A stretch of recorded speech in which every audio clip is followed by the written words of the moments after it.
Hello दोस्तों, कैसे हैं आप सभी। उम्मीद करता हूँ आप सभी बहुत ही अच्छे होंगे। तो आज के इस वीडियो में हम पढ़ने वाले हैं क्लास 11th केमिस्ट्री का छठा चैप्टर जो है ऊष्मागतिकीय प्रक्रम, जिसका यह 7वां वीडियो है। तो आज के इस वीडियो में हम बहुत ही इंपॉर्टेंट टॉपिक पर डिस्कस करेंगे जो है एंट्रोपी। तो एंट्रोपी किसे कहते हैं, इसकी बताने कौन बताया था एंट्रोपी के बारे में, मतलब संपूर्ण जानकारी हम आज के इस वीडियो में देने वाले हैं। मैं आपको विश्वास दिलाता हूँ कि बहुत ही आसानी तरीके से आपको समझ में आएगा। निश्चिंत रहिएगा और एक एक बातों को ध्यान से सुनिएगा। तो चलिए हम स्टार्ट करते हैं। सबसे पहला आता है कि एंट्रोपी। एंट्रोपी के बारे में बताने वाले वैज्ञानिक कौन थे, तो इनका नाम था क्लासियस। ठीक है, तो जो क्लासियस नामक एक वैज्ञानिक थे जिन्होंने क्या किया था, एंट्रोपी के बारे में बताया था। ठीक है, तो क्लासियस नामक वैज्ञानिक ने एंट्रोपी के बारे में सबसे पहले बताया था। ये बात आप याद रखेंगे, वही बात लिखा है कि क्लासियस ने एंट्रोपी के बारे में बताया है। अब आता है कि एंट्रोपी का परिभाषा क्या होता है, क्या होता है इसका मतलब।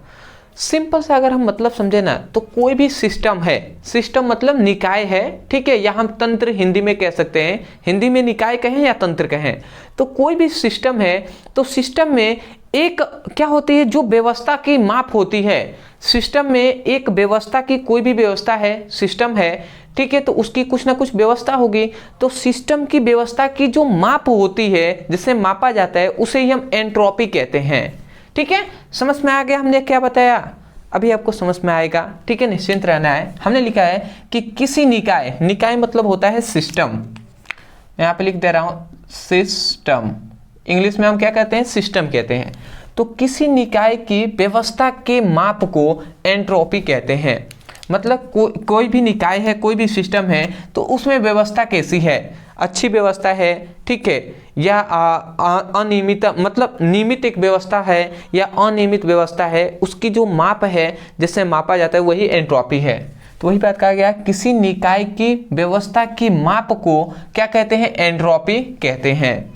अतः क्या हुआ, अतः किसी विलगित निकाय, कोई भी निकाय है, ठीक है, मतलब कोई भी सिस्टम है, उसकी अव्यवस्था बढ़ने पर, ठीक है, अव्यवस्था यदि बढ़ती है, बढ़ने पर उसकी एंट्रोपी भी बढ़ जाती है। मतलब यहाँ पे क्या बताया गया कि कोई भी सिस्टम की व्यवस्था जो है, अव्यवस्था, ठीक है, यदि बढ़ेगी तो एंट्रोपी भी बढ़ जाएगा। ठीक है, मतलब अव्यवस्था जैसे जैसे बढ़ेगा वैसे वैसे एंट्रोपी भी बढ़ेगा। इससे हमें क्या स्पष्ट होता है कि, इससे हमें यह स्पष्ट होता है कि जो एंट्रोपी होता है, ठीक है, एंट्रोपी, तो जो एंट्रोपी है वो क्या है, वो समानुपाती है अव्यवस्था के।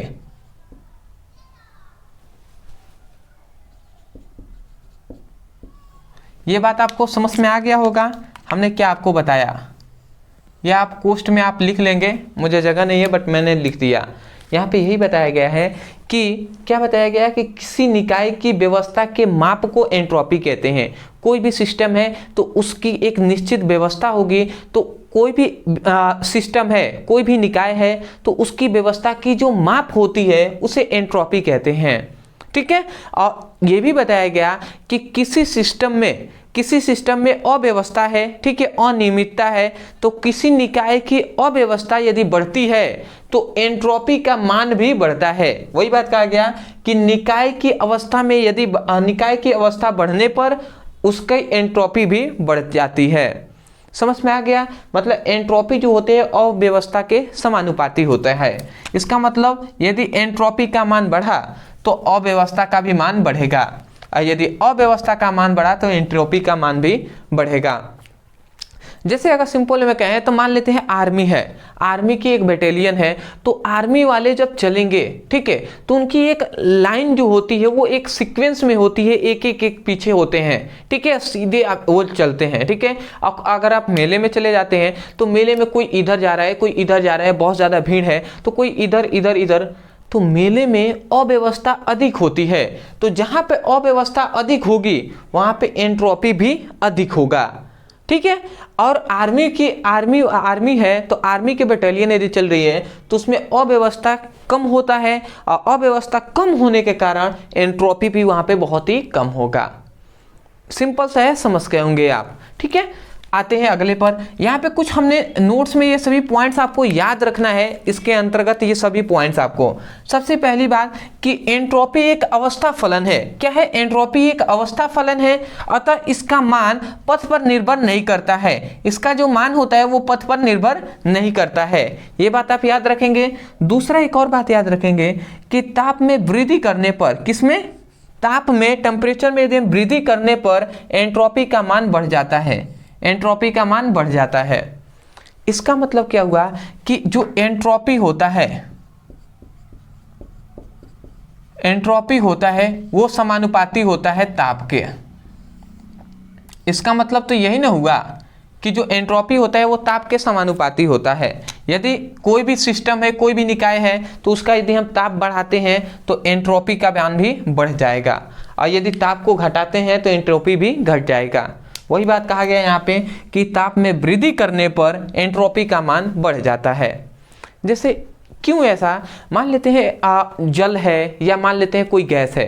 मान लेते हैं सपोज दैट जल है, तो जो पानी है उसको आपने एक बर्तन में रखा हुआ है, तो ऐसे तो आप सामान्य रखे हुए तो वैसे ही चुपचाप बैठे, मतलब वो कण वैसे ही रहेगा। परंतु यदि उसको ताप देते हैं और उसको गर्म करते हैं तो बॉइलिंग होने लगता है, और जब बॉयल होगा पानी तो उसके कण बहुत तेजी से गति करते हैं, इधर उधर इधर उधर, तभी तो वो वाष्प में बदलेंगे ना। तो इधर उधर गति करते हैं तो उसके कारण क्या होता है, उसमें अनियमितता आ जाती है, अव्यवस्था हो जाता है। और अव्यवस्था होगा तो, अव्यवस्था जब होगा तो एंट्रोपी का मान बढ़ेगा कि नहीं बढ़ेगा? तो वही बात कहा जा रहा है कि ताप में यदि वृद्धि होगा तो एंट्रोपी में भी वृद्धि होगा। समझ गए? आते हैं अगला। अगला कहा गया कि दाब में वृद्धि होने पर एंट्रोपी का मान घट जाता है। क्या यहाँ पे कहा गया कि यदि हम दाब के, ठीक है, दाब के मान में यदि हम वृद्धि करते हैं तो एंट्रोपी का मान क्या हो जाता है? घट जाता है। वो कैसे? कैसे समझ लेते हैं। ज़्यादातर एंट्रोपी जो होता है वो गैस पर ही होता है, ठीक है, वो सब आपको अभी हम आगे आपको बताएंगे। सपोज डेट यहाँ पे हमने एक पिस्टन लगा दिया है, सपोज डेट ये एक मान लेते हैं, सपोज डेट एक सिलेंडर है, सिलेंडर में इसमें क्या भरा हुआ है? गैस भरा हुआ है, ठीक है, गैस भरा हुआ है, और इसमें क्या है? गैस है। मैं ऐसे अगर आपको बताऊं, मान लेते हैं सपोज डेट ये गैस है, कहीं भी है, कोई भी कहीं पर भी हो, ठीक है, ऐसे गैस है। अब मान लेते हैं यहाँ पे हमने एक क्या लगा दिया, यहाँ पे एक पिस्टन लगा दिया है। इस प्रकार पिस्टन आप समझ रहे हैं ना, जैसे हवा भरने वाला, साइकिल में हवा भरते हैं पंप से ना, तो वही पंप है एक पिस्टन। अब पिस्टन से मान लेते हैं इसको हम दाब देते हैं, मतलब इस पर हम प्रेशर लगाते हैं, दाब देते हैं। तो जब हम दाबेंगे तो ये जो पिस्टन है ये सपोज डेट यहाँ पे आ जाता है, ये पिस्टन मान लेते हैं सपोज डेट यहाँ पर आ गया। तो जब यहाँ पे आएगा तो ये सभी कण इसके पास पास हो जाएंगे कि नहीं, और जब पास पास हो जाएंगे तो अनियमितता कम हो जाएगी। समझ रहे हैं? और जब अनियमितता या अव्यवस्था कम होगा तो इसका मतलब एंट्रोपी भी तो कम ही होगा। समझ रहे हैं ना? इसलिए तो यहाँ पे कहा गया ना, यहाँ पे क्या कहा गया कि अव्यवस्था यदि बढ़ेगा तो एंट्रोपी भी बढ़ेगा, और अव्यवस्था यदि घटता है तो एंट्रोपी भी घटता है। तो यहाँ पे अव्यवस्था घटेगा ना, जब कण आपस में पास पास होने लगेंगे तो अव्यवस्था घटेगा, और जब घटेगा तो एंट्रोपी भी घटेगा। वही बात कहा गया कि दाब में वृद्धि करने पर एंट्रोपी का मान घट जाता है। सिंपल सा है, समझ गए होंगे। अगला आता है एग्जाम्पल। एग्जाम्पल समझ लेते हैं। सिंपल सा यहाँ पे दो चीज़ें आपको याद रखना है एग्जाम्पल उदाहरण में। सबसे पहले एंट्रोपी का क्रम। एंट्रोपी का क्रम का मतलब कि एंट्रोपी किस में अधिक होता है, किस में कम। तो एंट्रोपी का मान सबसे कम होता है तो वो होता है ठोस में। ठोस जो पदार्थ होते हैं या कण होते हैं उसमें एंट्रोपी का मान कम होता है। गैस में उससे, इसके अलावा इससे थोड़ा सा ज़्यादा द्रव में होता है, और सबसे अधिक किस में होता है? गैस में होता है। ठीक है, क्योंकि इसके जो गैस के कण हैं वो थोड़ा दूर दूर पे होते हैं, इसके कण थोड़ा पास पास में होते हैं, और इसके कण बहुत ही पास पास में होते हैं। और जब कण बहुत पास पास होंगे तो अव्यवस्था कम होगी, थोड़ा दूर दूर पे होंगे तो व्यवस्था थोड़ा सा ज़्यादा, थोड़ा अव्यवस्था होगा, और जब कण बहुत दूर दूर होंगे तो अव्यवस्था और भी अधिक होगा, और जब अव्यवस्था अधिक होगा तो एंट्रोपी भी अधिक होगा। तो सबसे कम एंट्रोपी किस में? ठोस में। उससे अधिक द्रव में, उससे अधिक गैस में। समझ गए? अगला दूसरा एक और एग्जांपल में आप याद रखेंगे कि विभिन्न गैसों को आपस में मिलाने पर एंट्रोपी का जो मान है वो वृद्धि होती है, एंट्रोपी में वृद्धि होता है। मतलब अलग अलग गैसों को यदि हम आपस में मिलाते हैं तो एंट्रोपी में वृद्धि होता है। ऐसा इसलिए कि जब अलग अलग गैस आपस में मिलते हैं तो वो आपस में पूरे तरीके से मिक्स नहीं हो पाते हैं। अब मिक्स नहीं होंगे तो अलग अलग तरीके से रहेंगे, कोई इधर कोई इधर। जैसे मान लेते हैं 10 व्यक्ति हैं, ठीक है, या 10 आप ही जैसे लड़के हैं, वो कहीं कहीं और दूसरे से आए हुए हैं, एक रूम में उनको बंद कर दिया जाए या एक जगह आपको कह दिया जाए कि यहाँ पे बैठिए आप पढ़िए, तो जब आप चिन्हे नहीं रहेंगे, पहचाने नहीं रहेंगे, तो थोड़ा सा उतना अच्छे से व्यवहार नहीं करेंगे या उतना अच्छे से आप नहीं बोलेंगे, अपना साइड रहेंगे, कुछ दिनों तक तो साइड ऐसे रहेंगे, ठीक है। मतलब दोस्त यदि होते तो सब आपस में बोलते बतियाते, ठीक है, सब कुछ करते हैं। बट अगर आपने नहीं पहचाना है तो थोड़ा सा कम आप बोलेंगे, दूर दूर पर बैठेंगे, खाना है तो वो भी आप थोड़ा किनारे किनारे, ठीक है। तो अनियमितता ज़्यादा वहाँ पे होंगी, तो अव्यवस्था वहाँ पे ज़्यादा होगी। वही बात यहाँ पे कहा गया, जब विभिन्न गैसों को आपस में मिलाएंगे तो वो भी पूरे तरीके से नहीं मिल पाएंगे, तो आपस में मिलाने पर एंट्रोपी में वृद्धि हो जाती है। इसलिए कि मिलाते हैं तो पूरी तरीके से मिक्स नहीं हो पाती हैं। मैं आशा करता हूँ आप समझ गए होंगे। तो मैंने अपने तरफ से पूरी कोशिश किया है कि एंट्रोपी अच्छे से आपको समझ में आ जाए। मैं यही कहूँगा, समझ में आया है तब जाकर वीडियो को लाइक कीजिएगा, चैनल पर नए होंगे तो चैनल को जरूर सब्सक्राइब कीजिएगा। और सबसे खास बात, यदि आप पढ़ना चाहते हैं क्लास 11th का फिजिक्स और केमिस्ट्री की पढ़ाई, तो डिस्क्रिप्शन बॉक्स में लिंक है, आप जाइए वहाँ पे क्लिक कीजिए और अपनी चैप्टर वाइज पढ़ाई कीजिए। कोई टॉपिक है जो आपको समझ में नहीं आता, उस टॉपिक का नाम लिखिए यूट्यूब पर, अंत में हमारे चैनल का नाम लिखकर सर्च कर दीजिए। जैसे सपोज डेट एंट्रोपी पढ़ना था तो आप लिखे होते एंट्रोपी ब्रदर सर स्टडी, इतना लिख के सर्च किए होते आपको वीडियो मिल गया, ठीक है। तो चलिए दोस्तों, आज के लिए इतना ही, मिलते एक नए टॉपिक के साथ, तब तक के लिए धन्यवाद।